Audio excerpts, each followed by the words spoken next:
Hello everyone, welcome back to my channel. This one is my very first official book video that I'm making, and nonetheless, why don't we do a wrap up of the year so far and all the books that I read from January to March. I think we should start with the stats. I will say a lot of the books I don't actually own. I've been really trying to utilize the library and Libby and my Kindle Unlimited. You will actually see the covers and not the physical book because I don't own a lot of these. But let's start with book stats. So in January, I read 4 books, which is a total of 1,331 pages. February, I read 2 books, which came out to be 762 pages. And then March, I read 4 books as well with a total of 1,628 pages. Let's do some other fun stats for you guys. So the first quarter, I read a total of 3,721 pages, 4 romance, 1 self-help, 1 historical fiction, 2 fantasy, 1 fiction, and 1 graphic novel, which you will hear more about that when I talk about it. For the video, everything will be split up by month, so if you're wondering what I read each month, there will be chapters down below versus by genre. Let's start with January. My very first book that I read was Me Before You by Jojo Myers, and that book has 654 pages. Hi you guys, obviously I look very different from the last clip that you saw, but for some reason I cannot get my January footage upload to my computer. I think because whenever it's really big files, it just won't go to my computer, which is really annoying, and I want to figure that out, but have been too lazy to, so I'm just gonna film it and talk faster and do less clips. But the rest of the video will be from when I filmed it before. I'm gonna hop in with my January reads, and I know I left off talking about Me Before You and how many pages are in there. Just for reference again, there was 654 pages because I read the large print because that's what the library had at the time and I wanted to just read it. And this book was for my book club, my December book club book, but I didn't finish it until January, obviously. Like, this book was good. Me Before You, you probably seen the movie. I did see the movie before this even, and for some reason, even though I seen the movie, I read the book and I still bawled my eyes out at the end. I literally was crying and I sent it to my group chat and said I am bawling my eyes out, even though I've seen this movie before. But basically it is about a girl who is looking for a job, or she had a job and then she got let off, so then she's looking for a job and she ended up as this caretaker for this man, and this man is like grumpy. He went through something and he's just is like kind of like just moody, and he has this plan, and then she like is trying to help him change his mind and everything. It's like a romance, obviously. It's sad. Hopefully that's not a spoiler, but maybe that is a spoiler, but if you know, you know.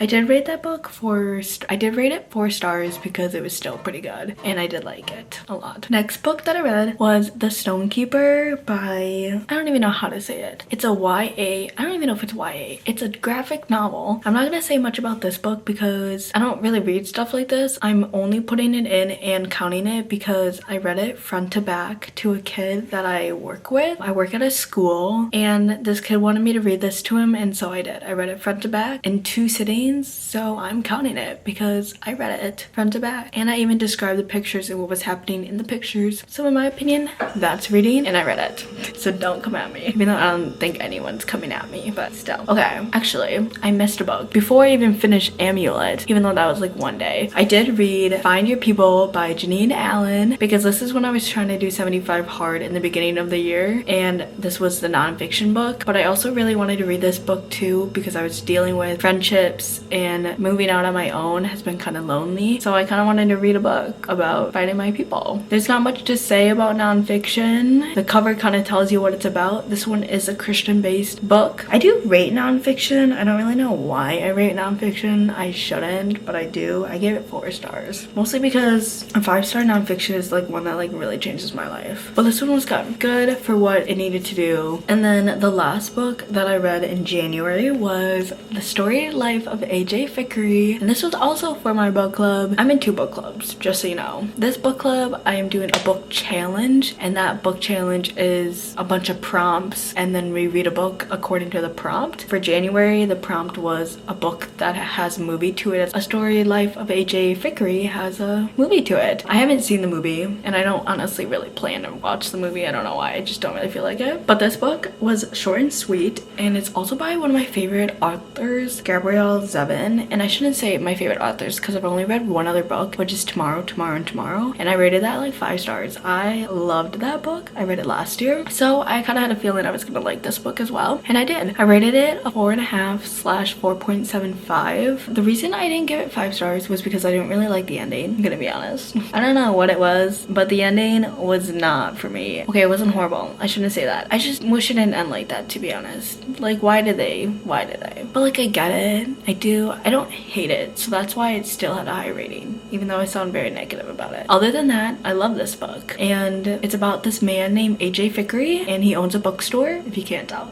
And he loses one of his most prized possessions, and that kind of just, it does like a domino effect, and then something lands on his doorstep and it transforms his life. It's a beautiful story. The character development, the story was just so heartwarming, so beautiful, and I loved it. I never understood when someone said a book is cozy or comforting. This book was truly cozy and comforting. So if you didn't know what that meant like I didn't, read this book. So now back to February and the regular scheduled programming.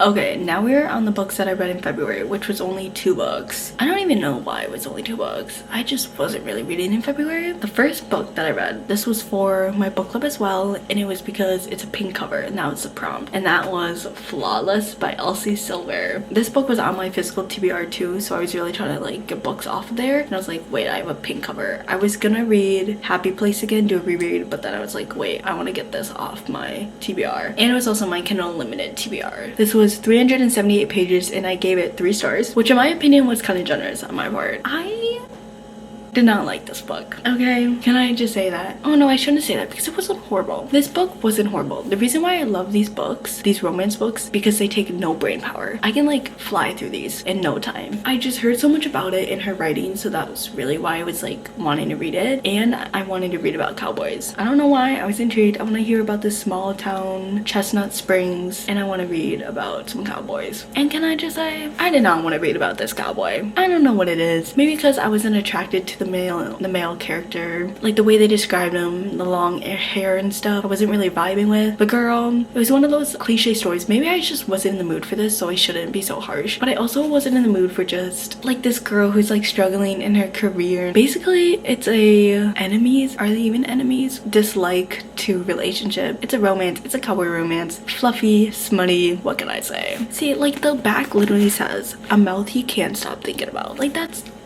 I think I just wasn't in the mood for this, but I do love a good romance. There was like something I highlighted, but I can't even find it right now. I do love a good found family though, so I did like all the other characters in this too. Now, the next book that I read in February is a 5-star read for me. One of my favorite books, I think my favorite book that I read so far in 2025, and that is Before I Let Go by Kennedy Ryan. And I don't know how many pages it is because I read it on my Kindle. I do have it written down, but I'll just put it right here. So this is a second chance romance about 2 people that were married and then their relationship fell apart, and it's a second chance romance, so I'll just say that. But the way they talked about each other, the way they dealt with their issues, their inner monologue, the reason why they ended, and the reason they got back together, like it just all worked. There was no, how do I explain this? I wasn't mad about it. I was just happy. I was swooning. The things they talked about, let me just read my Goodreads review, and then that's gonna explain that, basically. My camera is like gonna overheat, it's telling me right now. Here is my review of Before I Let Go by Kennedy Ryan, and then I'm just gonna not talk about it anymore because this explains exactly how I felt. I cried several times. I thought about life several times. I laughed several times. I related to this so many times. I have not experienced several things in this book, but somehow I felt like I have. Absolutely one of my new favorite books. I have been searching every single store that I go to try to find this book. I should just order it from Amazon. I think I'm gonna just do that. Those are the 2 books that I read for February. So now let's talk about March. And March was a hefty month of reading. I think because, yes, I only finished 2 books in February, but I obviously was still reading in February. And in March, I went on vacation to Florida, so I had a lot of time to just read, and that's what I did, and to finish books that I was reading. Let's talk about them. First book that I read, it is not none other than Akatar, A Court of Thorns and Roses. I finally read it. That is 416 pages and I gave it 4 stars. It was good, guys. Like, I get it. I kind of get it. I don't really know how I feel about Fae, and there was kind of a lot of stuff in this book for the world, obviously, that was confusing, and then I have to figure out more of and grasp my mind around it. And I know it's a Beauty and Beast retelling, so I did kind of get that vibe, and I just kept thinking about that. But it was good. I don't really know what to say about it. Like, I read it, I was interested, it was my book club pick, and solid read. I gave it 4 stars and I finished it. The next book for March was An Ember and Ashes, and that was 446 pages, and I read this because I kept seeing it around and it was on Libby. That's why it also took me so long to read, because I was reading it on Libby and sort of on physical too. That's what March was. I do this thing where I read like 3 books at one time and then I get this urge to just finish them all. So then that's like what happened in March, because I was in between like all of these books and then I finally finished it. But in Ember and Ashes I gave 3 stars, but I did really like that it was dual point of view with Elias and Leia, I think is her name. I'm not even gonna describe what this is about. If you want to know, just look it up, because I couldn't even really tell you. I know Elias is a mask, Leia is a slave, different ends of the world, different groups of the world are part of one of those types of fantasy, and then they end up in the same place, and that's basically what the book's about. I'll just say I really did like the competitions. Okay guys, if the angle is different, it's because my camera was like overheating. It's the Canon PowerShot V10, and if you ever look up reviews about it, it says if you film in 4K, then the camera might overheat or you can't record as long, and it's true. So if you want to get this camera, just know that. But I do love it. I'm gonna be honest, I love that it's small, it's so cute, and it's so good quality and everything for the price range, and I don't need to buy extra mics, lenses or anything, which I might still do, but it's not necessary. This is not a camera review, this is a book review. Anyways, back to An Ember and Ashes. Is that what I was talking about? I don't even remember, y'all. I'm not good at this. No one told me that filming book review videos are actually quite hard. The next book that I read was The Nightingale, and if you watched my Florida vlogs, you know I was reading this book. I've actually been reading it for a long time because it was actually my January book club read, but I didn't finish it in January. If you know anything about me, or if you're in a book club with me, don't expect the book to be done in the month, which is not good, but just don't. But I read The Nightingale by Kristen Hanna, and I don't know what it is about Kristen Hanna. I can be so engrossed in her books, and I usually am, and then like when I pick it up, I can read a lot, but the urge to pick it up takes a lot out of me. I don't know why, but I always rate her books so high. Like, I read The Great Alone, and I think I gave that 5 stars. And this book too, The Nightingale, it's so popular for a reason. It's about 2 sisters in World War II, basically just see their timelines, and they take on both different roles in World War II, and you follow that along. I don't even think there's someone that I liked more than the other like to read about. I honestly liked reading both of them. They were both very good. I did give this book 4.5/4.75 stars. I think because it took me long, and I think because it kind of felt boring and slow at times. I think that's why I did that, which I guess that's a me problem. Which, it's so crazy that I find World War II so interesting and so fascinating that happened in our history, in our world. But reading books and historical fiction books on it takes me so long to read. I read all the Things We Cannot See, I think that's called, last year, and I did not like that, or it was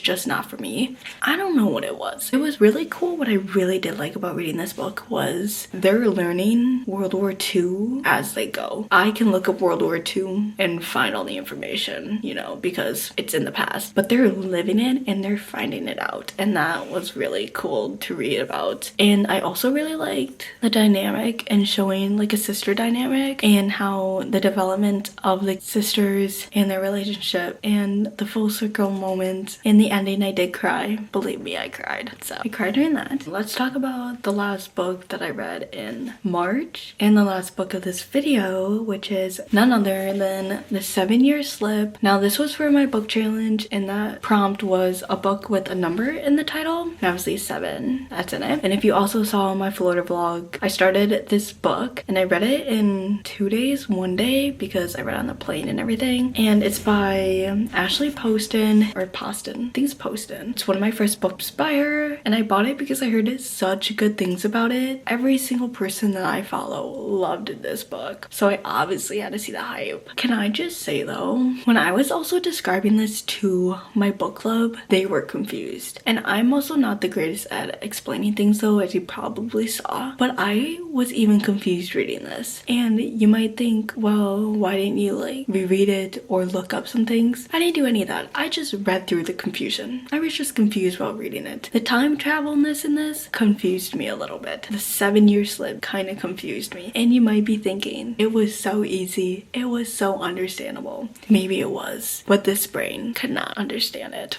okay?